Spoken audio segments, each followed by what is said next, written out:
Assalamualaikum warahmatullahi wabarakatuh.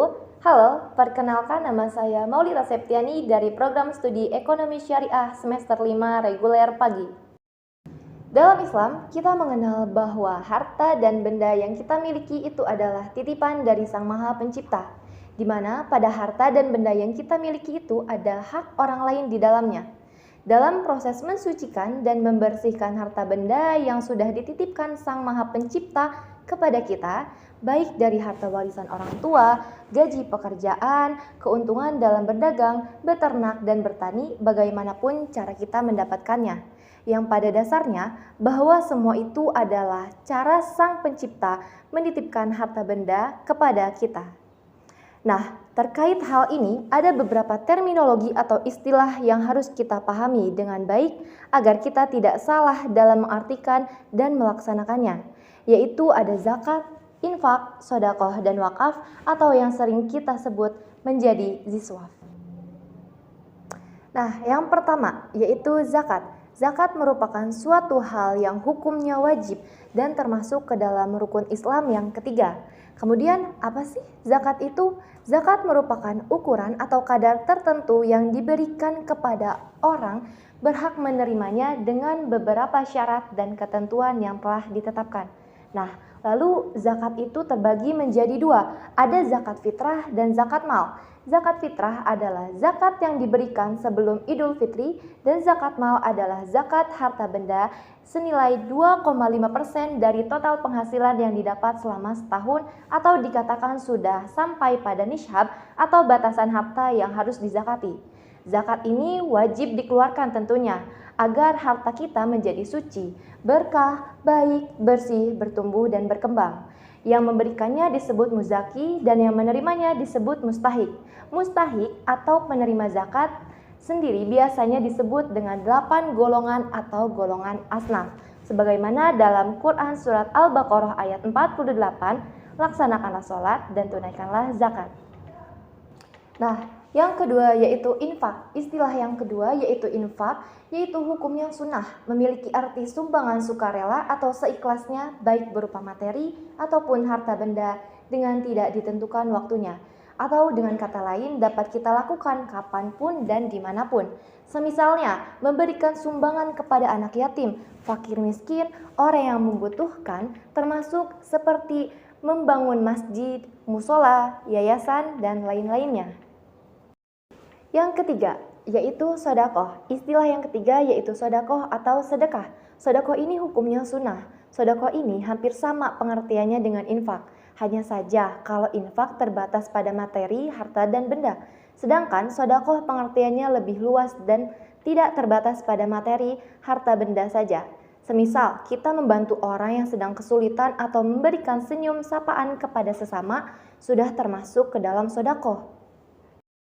Yang keempat yaitu wakaf. Istilah yang keempat yaitu wakaf. Wakaf ini hukumnya sunnah. Wakaf memiliki arti pemberian sukarela dalam bentuk aset yang tidak boleh berkurang, bahkan harus terus dikembangkan agar bisa memberikan keuntungan manfaat bagi umat secara terus-menerus. Harta yang diwakafkan juga harus terus dijaga agar manfaatnya optimal dan dapat dirasakan terus-menerus. Wakaf mempunyai dua keistimewaan.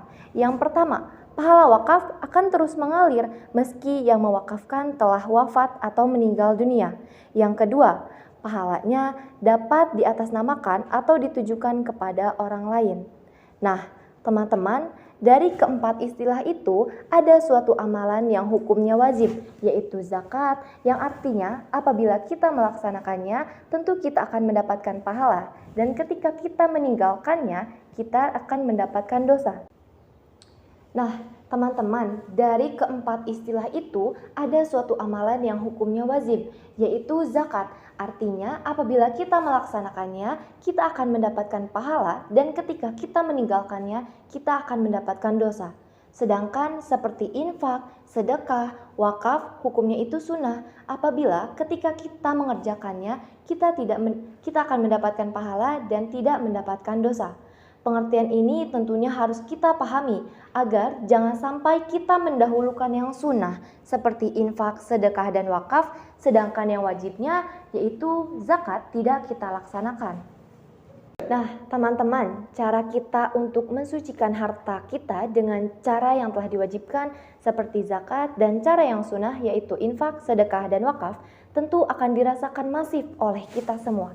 Tentu kita dapat memperkirakan apabila zakat, infak, sedekah, dan wakaf itu dilaksanakan dan dikelola dengan baik, maka akan ada berapa ratus ribu atau juta lapangan kerja baru yang tercipta. Akan ada berapa ratus ribu dan juta fakir miskin yang terangkat nasibnya. Dan akan ada berapa fasilitas kebaikan yang tercipta untuk publik. Namun, hal tersebut dapat terjadi apabila kita semua benar-benar sadar bahwa harta yang kita miliki dari manapun perantara datangnya, baik seperti warisan, gaji, dagang, dan yang lainnya adalah titipan dari Sang Maha Pencipta yang wajib kita bersihkan dan sucikan setiap tahunnya, baik melalui zakat, infak, sedekah, ataupun wakaf. Zakat, infak, sedekah, dan wakaf yang kita keluarkan untuk mensucikan harta kita tentu akan memberikan dampak baik kehidupan diri kita sendiri ataupun kehidupan masyarakat sosial. Sebagaimana yang kita ketahui, di negara Indonesia ini terdapat sebuah badan pemerintahan yang secara resmi dibentuk oleh pemerintahan berdasarkan keputusan Presiden Republik Indonesia nomor 8 tahun 2001 yang bernama Badan Amil Zakat Nasional. Nah, sebuah badan yang memiliki tugas atau fungsi menghimpun dan menyalurkan dana zakat, infak, dan sedekah pada tingkat nasional. Nah, tercatat pada tahun 2019 ada sebanyak 10 triliun dana zakat yang telah terkumpul. Melalui Basnas, dana yang terkumpul akan dikelola dan dialokasikan secara merata kepada masyarakat yang membutuhkan.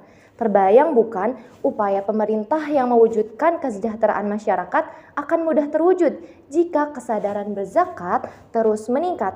Jadi, yuk bersama-sama kita tingkatkan kesadaran berzakat, infak, dan sedekah melalui Badan Amil Zakat Nasional untuk wujudkan Indonesia yang lebih maju. Terima kasih, sekian yang dapat saya sampaikan. Wassalamualaikum warahmatullahi wabarakatuh.